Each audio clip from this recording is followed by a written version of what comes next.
মেয়েদের জীবনটা না সত্যিই বড় অদ্ভুত। এক পরিবারে জীবন শুরু হয় আর শেষ হয় অন্য পরিবারে। জীবনের মাঝখান থেকে আবার নতুন করে জীবন শুরু। সবাইকে বুঝতে বুঝতেই জীবন শেষ প্রান্তে এসে দাঁড়ায়। নিজেকে বোঝানোর সময়টাই হয় না। হ্যালো, আমি রূপা। আমার একটা নতুন ব্লগে তোমাদের অনেক অনেক স্বাগতম। কদিন ধরে না আমি তো ভোর 4টের আগেই উঠে পড়ছি, কেননা আমার বর ওই যে অনেক তাড়াতাড়ি অফিসে যাচ্ছে আর বেশ রাত করে বাড়িতে ফিরছে, তাই ওকে টিফিনটা বানিয়ে দিতে হচ্ছে। আর আমি অন্য সময় প্রায় 5টা নাগাদ উঠি ভোর, এখন ওই 3:45 নাগাদ উঠে পড়ছি। না হলে তো সব টিফিন গুছিয়ে আমিও তো অফিসে যাব, সেটা আর হয়ে উঠবে না। যাই হোক, অফিস তো সকালে বাসি কাজকর্ম সেরে চলে যায়, আর বাড়িতে ফিরে এসে আগে ওপরের ঘরটায় বিছনাগুলো তুলে নিলাম। আর বিছনা বলতে কি, ওপরের ঘরটা তো সবসময় আমরা ইউজ করি, মানে শুই না, যেটুকু শুই বসি উঠি সেটুকুতে কিন্তু বেড কভারগুলো এদিক ওদিক হয়ে যায়, বালিশগুলোও এদিক ওদিক হয়ে যায়। সেগুলোকে এখন আগে ঠিকঠাক করে নিয়ে ঘর বারান্দায় ঝাড় দিয়ে নিলাম। তবে জানো তো, আজ সকাল থেকেই শরীরটা না অনেকটা খারাপ। কেন কি জানি সেটাই বুঝতে পারছি না। কোনো কাজ করতে তো মোটেই এনার্জি আসছে না। ভাবলাম আজ সকালে টিফিনটা না একটু ম্যাগি বানাবো, আর ওই ম্যাগিটা প্রায় চাউমিনের মতো করেই বানাবো। চাউমিন যে স্টাইলে বানায়, আমি ম্যাগিটাকে আজকে ওখানে ওরমভাবে বানাবো, আর আমি আর আমার ছেলে সেটাই টিফিন দেবো। সকালে তো আমার বরকে ওই যে রুটি, সবজি সিদ্ধ আর সাথে একটু ভেন্ডি ভাজা দিয়েছিলাম, আর শসা, টমেটো আর তোমার ডিম সিদ্ধ তো দিয়েছি। যাই হোক, দুটো ডিম ভেঙে না একটু ভুজিয়া করে নিলাম। তারপরে সামান্য পরিমাণে আলু আর কাঁচা লঙ্কা আর একটু পেঁয়াজ কেটে কুচি করে নিয়েছিলাম। সেটাই এখন তেলে দিয়ে একটু ভালো করে ভাজা হয়ে যাবে।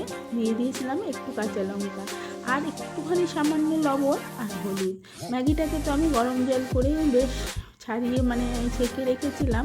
এখন ওই ম্যাগিটাকে ওর ভেতরে দিয়ে ম্যাগি মশলা দিয়ে আমি না ম্যাগিটাকে প্রায় চাউমিনের মতো করে ফেলেছি। এখন তো আমার ছেলের জন্য বেড়ে নিলাম। আর ওই যে আমার ছেলের পেটের গণ্ডগোল শুরু হয়েছে, মানে পটিটা ঠিক মতো হয় না। এই জন্য কিন্তু ওকে সোনা পাতাটা সবসময়ই আমি মাঝে মাঝেই খাওয়াই। ওই জন্য আজকেও কালকে রাতে সোনা পাতা ভিজিয়ে রেখেছিলাম, ওটা আগে ছেলেকে খাইয়ে দিলাম। আর ওটা খাওয়াতে দিয়ে না ছেলের মুখটার যে এমন পরিস্থিতি করে, সত্যিই কিন্তু খেতে খুব খারাপ। যাই হোক, ওটা খাওয়ার পরে আমি ওকে ম্যাগিটাকে এনে দিয়েছিলাম, তবে ও জানতেও পারলো না আজ আমি ম্যাগি করেছি। সাথে আমিও একটু নিয়ে নিলাম। শরীরটা কিন্তু খারাপ লাগছে, তাও ভাবলাম এটা খাই, তারপর দেখি শরীরটা ভালো হয় কিনা। যাই হোক, এত খারাপ লাগছে দেখে না আমি প্রেশার মাপতে বসে গেলাম। ওই যে অনলাইন থেকে প্রেশার মাপার এই যন্ত্রটা নিয়ে এসেছিলো, তাই ভাবলাম একটু দেখে নিই। তো দেখি না মাথাটা পুরো খারাপ হয়ে গেল, দেখলাম প্রেশার একদম লো। এই জন্যই কোনো এনার্জিও পাচ্ছি না, আর সাথে করে মাথাটাও কেমন যেন একটু ঘোরা ঘোরা হচ্ছে। যাই হোক, এই মেশিনটা থেকে না ব্যাটারিগুলো সমস্ত খুলে আমি আবার প্যাকেট করে রেখে দিলাম।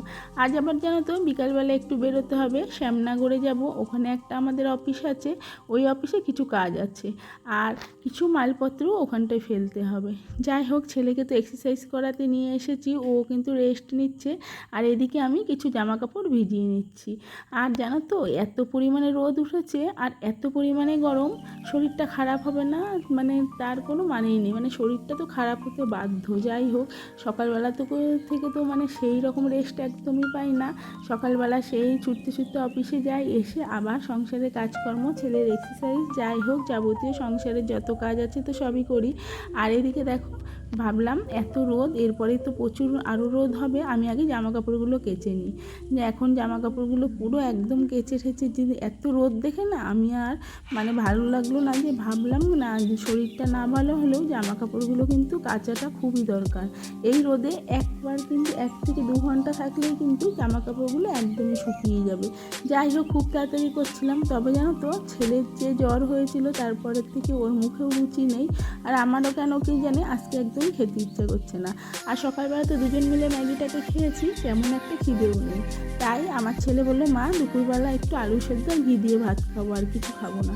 আমিও দেখলাম তাহলে আর আজকে কোনো রান্নাই করবো না। আর ওই আলু সেদ্ধ ঘি ভাতই খাবো। দেখো দেখতে দেখতে কেচে টেচে ছাদে চলে আসলাম। আর প্রচুর পরিমাণে রোদ ছিল, ছাদে এসে মনে হলো আমি যেন আরও অসুস্থ হয়ে গেছি। তবে আজকের আকাশটা না দেখে মনে হচ্ছিল প্রায় দুর্গাপুজো। তবে জানো তো আজকের আকাশ অনেক দিন পর এরকম দেখলাম। মেঘলা তো থাকে, আজ কিন্তু আকাশে একটুও মেঘ ছিল না। এত সুন্দর ওয়েদারটা, মানে খুব ভালো লাগছিল। এরপরে নিচের ঘরে চলে আসলাম, ছেলেকে তো স্নান করাতে হবে, ওর দিকে এক্সারসাইজ শেষ। ভাবলাম গরম ভাত যেহেতু খাবো, ছেলেকে স্নান করানোর পরেই বসাবো, বেশিক্ষণ তো লাগবে না। ওদিকে ঘরে যাবতীয় সব জামা কাপড় যেগুলো ছিল আশেপাশে, মানে ছোড়াছুড়ি করে যেসব জামা কাপড়গুলো রেখে দেয় সেগুলোকেই এখন একটু গুছিয়ে নিচ্ছি। তবে জানো তো বর্ষাকাল হলে না যে কোনো জিনিসেই না কেমন একটা বাষ্পে পোড়া গন্ধ হয়। ওই সোনা পাতাগুলো তো অনেক দিন ঠোঙার মধ্যে ছিল, আমি না কোটোয় রাখতে একদম ভুলে গেছিলাম, তাই ওগুলোকে আজকে রোদে দিলাম। ভালো রোদ পাওয়ার পরে না ওটাকে কোটোয় তুলে রাখবো। তবে আজকের আকাশটা এত সুন্দর লাগছিল। এবার সোজা ঘরে চলে এসেছি। ভাবলাম ছোলাটা আগের দিন তো শেষ হয়ে গেছিলো, আসলাম অফিস থেকে ফেরার সময় কিছুটা ছোলা এনেছিলাম, ওই ছোলাটাকে কোটোয় ঢেলে নিলাম। তারপরে ডিম, আর ওই ডিম সিদ্ধটা তো প্রতিদিনই প্রায় হয়, এই জন্য ডিমটা না আমি ওই 30টা করে আনি না, 15টা করে আনি। যখন শেষ হয়ে যায় তখনই কিন্তু নিয়ে আসি। এখন ডিমগুলোকে যদি বাইরে রাখি এই গরমে একদম নষ্ট হয়ে যাবে, তাই ভাবলাম কন্টেনারে ঢুকিয়ে একদম ফ্রিজে ঢুকিয়ে দিই। তবে আর শরীরটা এতটাই খারাপ, আমার না কোথাও বেরোতে ইচ্ছে করছিল না, কিন্তু অগত্যা আজকে যেতেই হবে, কেননা ওই অফিসে না কিছুটা কাজ আছে। আর যেহেতু শ্যামনগরে যাব, আর শ্যামনগরে জানো তো আমার মামা বাড়ি। আর মাকে বলেছিলাম, মা তুমি যদি যাও তো আমাদের সাথে যেতে পারো, তোমাকে মামাবাড়ি কদিনের জন্য রেখে আসবো। আসলে আমার মারও তো বয়স হয়েছে, আর নার্ভের প্রবলেম, তেমন হাঁটাচলা তেমনভাবে করতে পারে না। তাই ভাবছিলাম মাকে কদিনের জন্য তার বাপের বাড়ি রেখে আসি, মানে আমার মামা বাড়ি। ওদিকে দেখো স্নানটাও করে নিয়েছি, করে নিয়ে একদম আমি আবার চুল ছেড়ে খুব বেশিক্ষণ থাকতে পারি না, প্রচুর গরম, আর আজকে তো সেই পরিমাণ গরমই পড়েছে। তাই ভাবলাম যে আগের দিন যেসব জামা কাপড়গুলো ছিল, বেড কভারগুলো ছিল, সেগুলো কিন্তু একদমই কাঁচা হয়নি, তাই মানে কাঁচা হয়ে গেছিলো কিন্তু ভাঁজ করা হয়নি। তাই ভাবলাম ওগুলোকে আগে আজকে ভাঁজ করে নিই। এদিকে না 3টে 3:30 নাগাদ বেরোবো, কেননা খুব তাড়াতাড়ি আবার চলে আসতে হবে।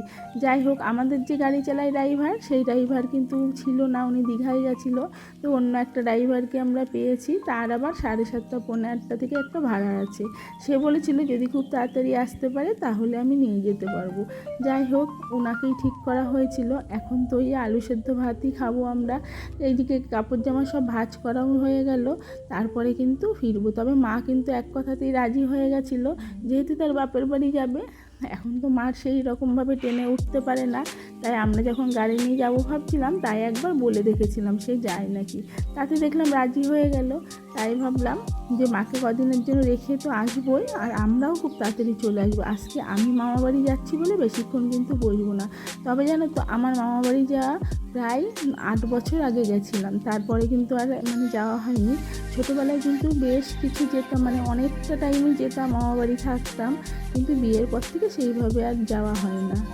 কিন্তু দুপুরে খাওয়া দাওয়া করে একদম বেরিয়ে গেছিলাম। ওদিকে দেখো আমার বর যে পেটিগুলো, মানে রোলের পেটি আছে, মানে প্যাকেট আছে, সেগুলো সব তুলে গাড়িতে ভরে দিল। ওদিকে আমার ভাইও একটু ছিল ওখানটায়। যাই হোক, গাড়িতে ভরে ঠরে আমরা তো একদম রেডি হয়ে গেলাম। তবে আমি, আমার মা, ভাই আর ড্রাইভার এই 4জনই যাচ্ছিলাম। আর যেতে যেতে দেখো আকাশটা পুরো মেঘে ভরে যাচ্ছে আস্তে আস্তে। তারপরে একদম ভাবলাম আগে অফিসে যাব না, আগে মাকে নামিয়ে দিয়ে আসি তারপরে। তবে যে সেই চেনা গলি, অনেক বছর পরে এসেছি, তো মাকে তো নামিয়ে দিয়ে মানে একেবারে মামার ঘরের সামনে চলে গেলাম। অনেকবার কলিং বেল বাজানোর পরে দেখো দরজাটা খুলে দিয়েছিল। তবে জানো তো মামা বাড়ির পুরো ঘড়ি পাল্টে গেছে, পুরো একটু আলাদা অন্যরকমও হয়ে গেছে। আর এসে দেখি মামি তো আমার মার থেকেও বেশি অসুস্থ, সে তো শুয়ে রয়েছে। আসলে মামি না হার্টের পেশেন্ট, তার বুকে পেসমেকার বসানো রয়েছে। তো দেখলাম মামি শুয়ে রয়েছে। যাই হোক, মাকে তো এখানে রেখে যাব, আর ভাইও কদিনের জন্য থাকবে না। এদিকে মামার ছেলেও এসেছে। তবে জানো তো বেশিক্ষণ বসিনি, ওই 10 মিনিটের মতো বসেছি। আর মামি এদিকে না খাইয়ে কিন্তু ছাড়বেই না। তারপরে মিষ্টি দিয়েছিল, আমরা কিন্তু মিষ্টি একদমই খাইনি। তারপর তো বেরিয়ে গেলাম মামা বাড়ি থেকে। সামনেই দেখি মেজো মামার ছেলের বউ দাঁড়িয়ে আছে। তাকে তো বললাম আমরা খুব তাড়াতাড়ির জন্য এসেছি, আবার চলে যাচ্ছি, তবু নেক্সট যেদিন আসবো তোমাদের বাড়ি যাব। এখন গাড়িতে উঠে প্রায় একটুখানি গেলেই না অফিসটা, শ্যামনগরেই অফিস ধরো।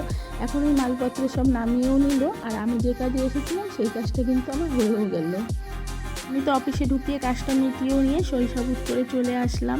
যাই হোক, আমার ভিডিওটা তোমাদের কেমন লাগলো অবশ্যই জানিও। আজ আর বড় ভিডিও বানাবো না, মানে এইটুকুই শেষ। তো তোমরা ভালো থেকো, নেক্সট ভিডিওতে আবার তোমাদের সাথে দেখা হবে। টাটা।